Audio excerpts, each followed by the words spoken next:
How do you prove that you're not at fault for your car accident? And if you're having a hard time doing so, what options do you have left? If you would like to go to our website, texascaraccidents.com, you can answer 5 questions to see if you have a case, and one of our friendly experts in simplifying Texas car accidents will be there for you. Now, the first thing to understand is that it's you versus the at-fault driver's insurance. If the other driver does not have insurance and you don't have protection against uninsured drivers, the only thing left that you can do is file a lawsuit directly against the other driver.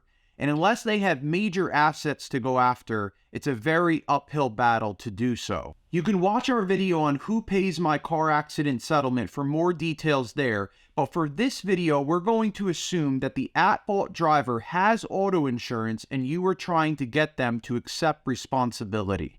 In most cases, the first opportunity you have to prove that you're not at fault is if a Texas police officer comes to the scene and puts the at-fault driver at fault, and even better if they get a ticket. Most of the time, insurance companies will agree with the police officer's report unless there is strong evidence going against it.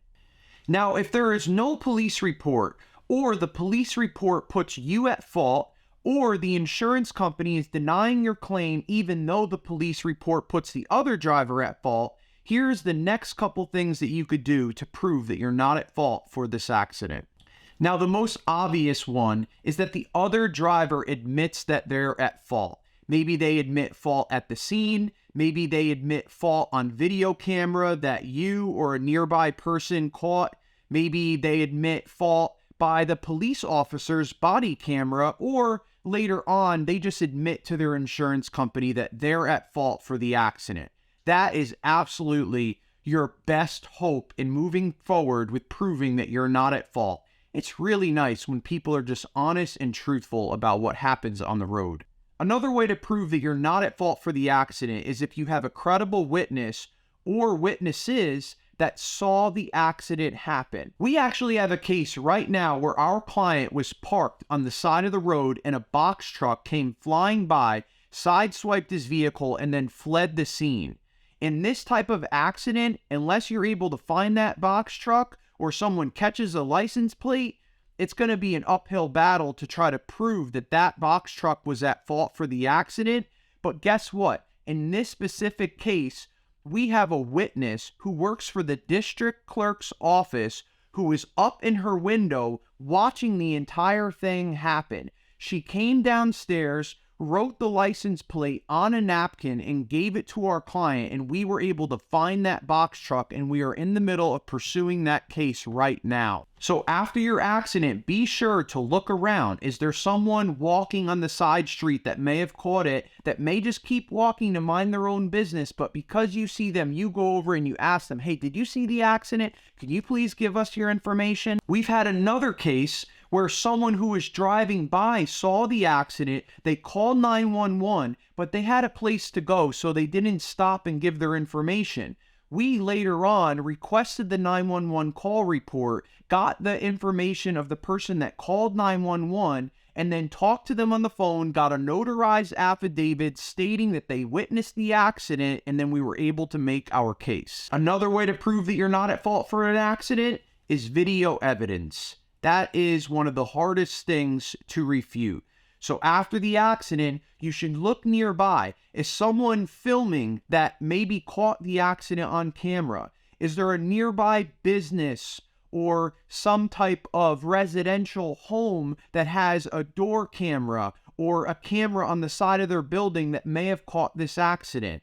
It's very important to try to contact those people as soon as possible to see if they're willing to help you and share the video evidence that they have. I kid you not, we have another case where someone was driving and they got hit by a golf cart with one of those big grills on the front of it, and then the person that was in the golf cart fled the scene on foot.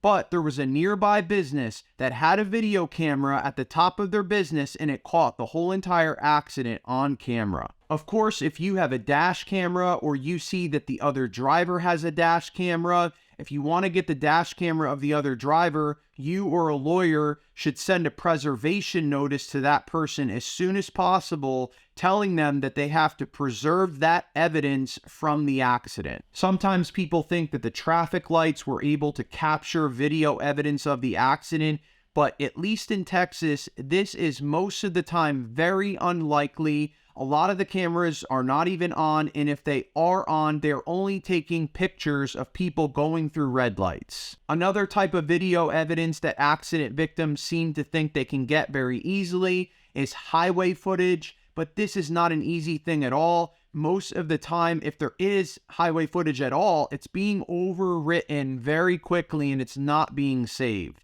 And even if there is footage of it, there is a lot of red tape to go through to try to get footage like that, and they are not always helpful in getting it to you. We have another case where there is actually a private company who were just doing a community service to try to stop crime in their area. They had set cameras up around the highways, and our client was involved in an accident, and one of the Crime Stoppers cameras caught the accident on tape, and they were very gracious to share that footage with us.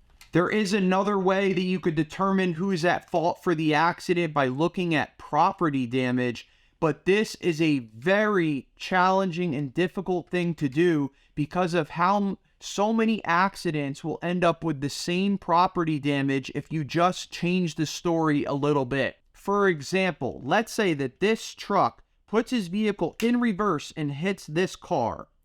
But then later on, this driver right here says, no, this vehicle rear-ended me. You're going to end up with the same type of damage, so it's going to be tough to tell who's telling the truth. In another example, the lane change type of accident. Let's say that this vehicle right here merges into this lane and causes impact. But then later on, this vehicle actually says this vehicle merged into his lane and caused impact. If you look at the damage this way or this way, you're going to end up with very similar property damage where the story can make all the difference. But even if there is an outside chance that you could prove that the other driver is fault based on the property damage, you are likely going to have to hire an accident reconstructionist, or a lawyer would have to hire an accident reconstructionist to help you on your case. The accident reconstructionist can give his expert opinion on who he believes is at fault for the accident based on the damages. But this is not always 100% clear cut. The expert can only give his opinion on who he believes at fault. There's also other ways that an accident reconstructionist can help prove who's at fault by downloading the data that is in the vehicle. The data may show how fast someone was going at impact. The data may even show the wheel angle of someone at the time of impact. But not all vehicles have data, and nevertheless, this is still a very expensive thing to pursue. So now you or the lawyer have to make the decision on whether or not it's beneficial to spend a lot of money at proving that you're not at fault for the accident. When things start to cost money, you or the lawyer will just have to take the best shot at seeing if the insurance company will still put some type of settlement on the table. But if they decide that they are not going to give you any type of settlement, the only thing left to do is to file a lawsuit against the insurance company and the other driver, which is not cheap. Most lawyers are going to examine all the evidence to see if there is a pathway forward, with the understanding of this is going to cost me money to try to continue to pursue this case. So the lawyer has to look at the case and say, all right, is there enough evidence to really make something happen here? And even if there is enough evidence to possibly prove that the other driver is at fault, how much value does the case have? Because you could have many situations where you could file a lawsuit, go all the way to court, and you could win the case. And it's like, great, you proved that the other driver is fault, but the value of your case isn't that much. So the attorney fees and all the expenses on the case end up swallowing up what the settlement was anyway, which would have looked back on that and say, well, there was never any point of going forward with that anyway. So the secondary thing that the lawyers look at is how much value do you have on your case? People with significant injuries typically have higher value to their case. Maybe if you are one of those type of accident victims where you have a lot of value to your case, the lawyer may look at it and say, okay, this is still an uphill battle to try to prove that our client wasn't at fault for the accident, but they have significant injuries. There is a lot of value on this case. I'm willing to roll the dice and see what happens.